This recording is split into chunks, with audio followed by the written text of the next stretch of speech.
Well, good morning, everyone, and welcome here to the launch pad and our live countdown to launch coverage of SpaceX Starlink 10-5 launching from Slick 40 at Cape Canaveral Space Force Station in Florida. It's an exciting day on the Space Coast as a brand new Falcon 9 booster 1085 is set to fly for the very first time, carrying Starlink V2 minis to low Earth orbit. We're at L minus 23 minutes and counting. SpaceX has confirmed propellant loading and will begin full launch coverage in just a few minutes. If you haven't yet, though, take a moment, engage that like button, share out the stream, invite people to join us as we count down to launch.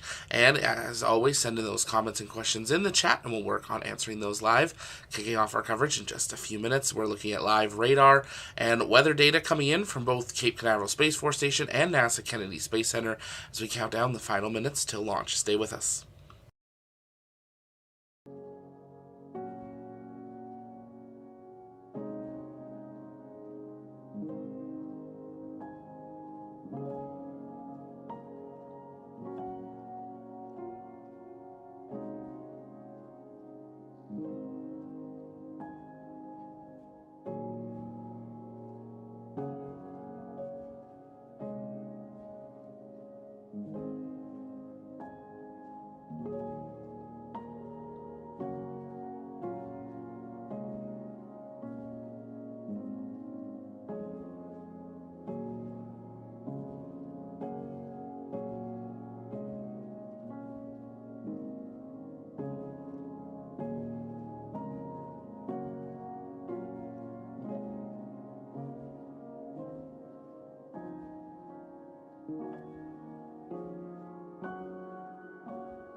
Well, good morning, everyone, and welcome here to the launch pad and our live launch coverage of SpaceX Starlink 10-5 launching from Slick 40 at Cape Canaveral Space Force Station in Florida. You are looking at a live view of Slick 40 and the rare occasion of a brand new Falcon 9 booster 1085 preparing to go for its first flight. If it's your first time here, though, welcome. My name's Zach. I'm the founder and host here at the launch pad, and here at TLP, it's our mission to inform and inspire the explorers of tomorrow, because we believe that space is better together. And I'm coming to you live from our TLP Canada studio for what will be one of our final streams from here in Canada, as we, over the next 72 hours, pack up the studio completely, taking it basically offline, going into our mobile operations as we get ready to move down to the Space Coast over the next week. And we're super excited to take you along that journey. If you haven't yet, make sure you have subscribed so you get taken along that way, and become a member by hitting that join button.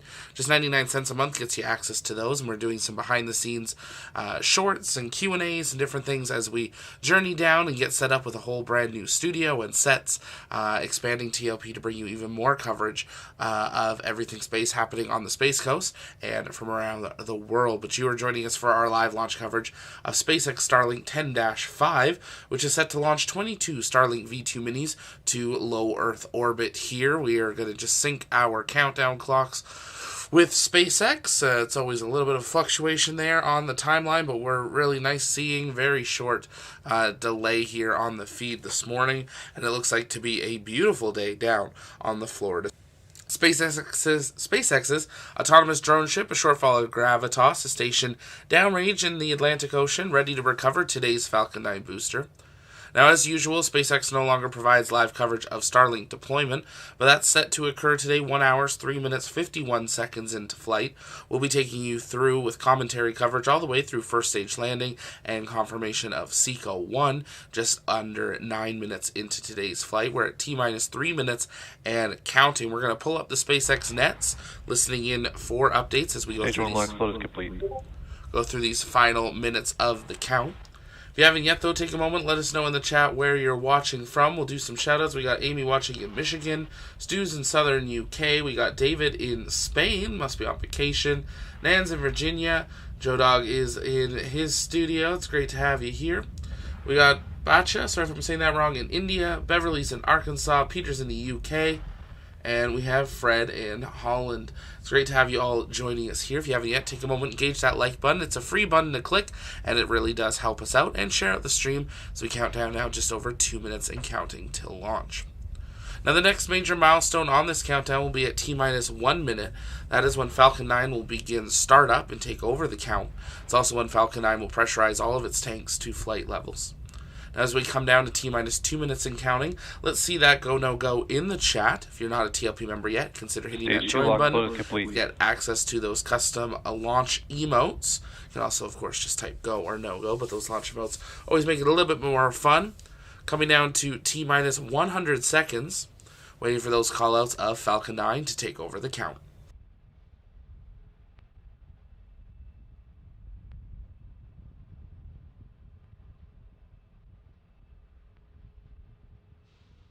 Ground gas closeout. They have begun purging the lines on the Stromback in preparation for flight.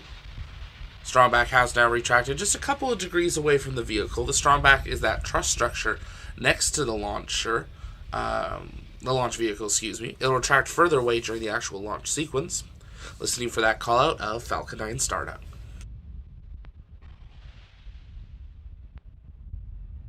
Falcon 9 is in startup. And there we have it. They have taken Falcon 9 taking over the count. Next call out will be from the launch director, giving a final go for launch. We are at T-minus 50 seconds and counting. LD, go for launch. And the LD is go. So we are now T-minus 42 seconds and counting till a launch of a brand new Falcon 9 rocket.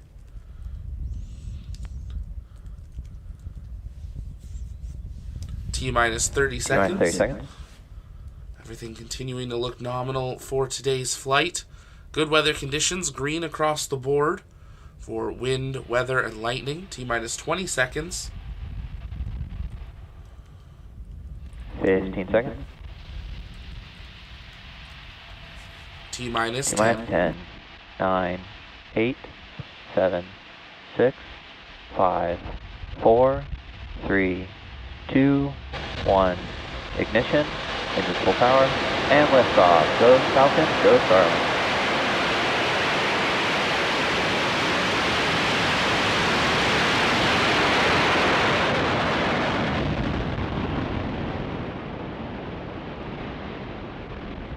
Vehicle is pitching downrange. Stage 1 propulsion is nominal.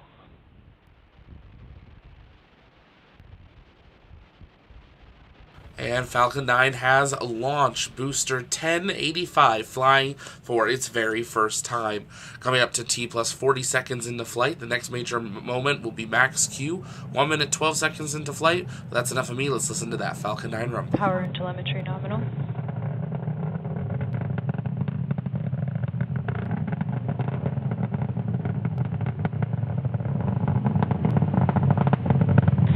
Vehicle is supersonic.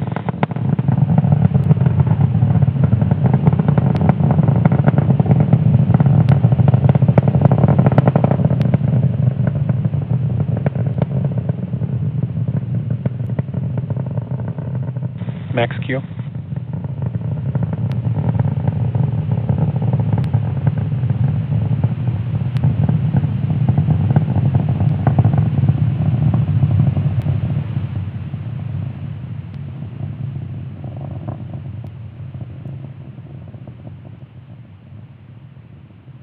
And back chill has started.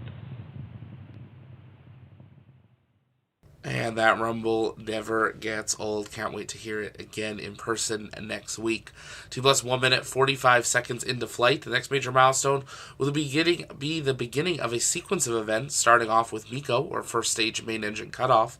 That'll begin 2 minutes 29 seconds into flight, immediately followed by first and second stage separation, second stage engine start, or SCS1, grid fin deploy, and then about 20 seconds later, fairing deployment. That sequence of events just 20 seconds away. Let's listen for the callouts and begin sending in your comments and questions so we can answer those during the coast phase of the first stage. Just make sure you tag us at the launch pad.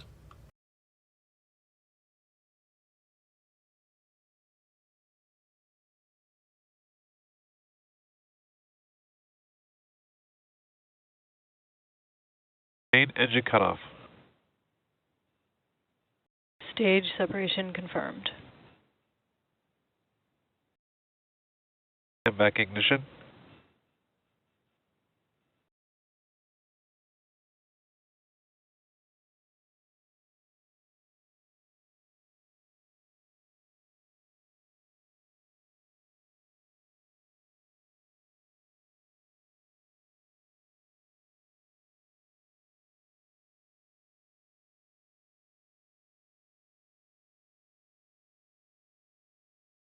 Fairing separation confirmed.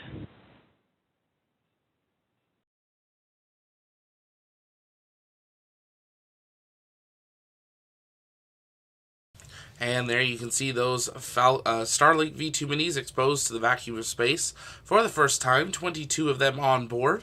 The next moment in flight will be apogee. That'll be the highest point the first stage coasts to. It currently is not under power, but it's continuing with its increase in altitude on its trajectory as it floats to that apogee. We normally see this anywhere from 112 to 118 kilometers in altitude, so take a moment, let us know a guess in the chat, and we'll keep a close eye on that, on the speed and the altitude in the bottom left corner. When the speed starts going up and altitude pauses and then goes down, we know we have reached apogee. The second stage, 4 minutes into flight, continuing under power, coming up to 9,500 kilometers an hour in speed and increasing, now passing 125 kilometers in altitude. Both vehicles are over the Kármán line, which is that 100 kilometer line and that general line determining the access to space. The first stage will now begin its journey back down to Earth, and the drone ship a short fall of gravitas. It has 2 more burns ahead of itself. The entry burn, 6 minutes, 3 seconds into flight for 23 seconds, and the landing burn, 7 minutes, 50 seconds into flight for about 20 seconds here today. This is the time we answer your guys' comments and questions. You can send those in the chat by taking us at the launch pad. We'll work on answering those live, but a beautiful launch from the Florida Space Coast. We are counting down now, just a few days until Polaris Dawn. Now, some of you that may have done the math, we're going to be moving right in the middle of that, but we are going to do our best to be doing it. We're lucky that they're targeting a very bright and early, like 3 a.m. Eastern launch time, so we'll be off the road and should be able to bring you launch coverage, and we'll be working on that as we get to see our friend Jared Isaacman launch to space for a second time. We've had Apogee. Looks like people saying 113. I missed it reading a few things. But the Apogee confirmed, and the first stage now descending back down to Earth, preparing for its entry burn now below the Kármán line, coming back towards the Atlantic Ocean. Matthew is asking, how much deceleration and heating does the booster experience on the way down? So it does experience a decent amount of heating, but a lot of that is actually from its own exhaust. During this entry burn, where it fires a few of its engines, which is just moments away, the reason the boosters slowly get black is the exhaust and everything that comes off of doing the entry burn and the landing burns. Stage 1, FGS is saved. There you can hear the FTS safed on the first stage as it prepares for entry burn. Stage 1 entry burn startup. And there you can see it burning off about 1,000 kilometers an hour of speed gets burned off during the entry burn. Now this entry burn is helping it re-enter the Earth's atmosphere, slowing it down and making its way through the re-entry heating, the highest point it reaches. Now it was not at orbital velocity, so it is re-entering at a much slower speed than something like a Dragon capsule or something from the moon that is coming in a lot faster. But it does still have re-entry heating. But because they ignite those engines, it basically creates its own force shield by firing its engines where that would form and kind of protects the vehicle coming in. That entry burn now complete. The first stage now going to coast for about a minute in preparation for its landing burn on the drone ship A Short Fall of Gravitas. If you haven't yet, though, take a moment, make sure you subscribe so you never miss another live launch coverage. Looking at the week ahead, the next Falcon 9 is set to launch from this same pad on Friday, August 23rd, and then we will have also on Friday, August 23rd, currently scheduled only 14 minutes later, is another Falcon 9 launching from Vandenberg. So we'll have to wait to see if we get a double Falcon morning.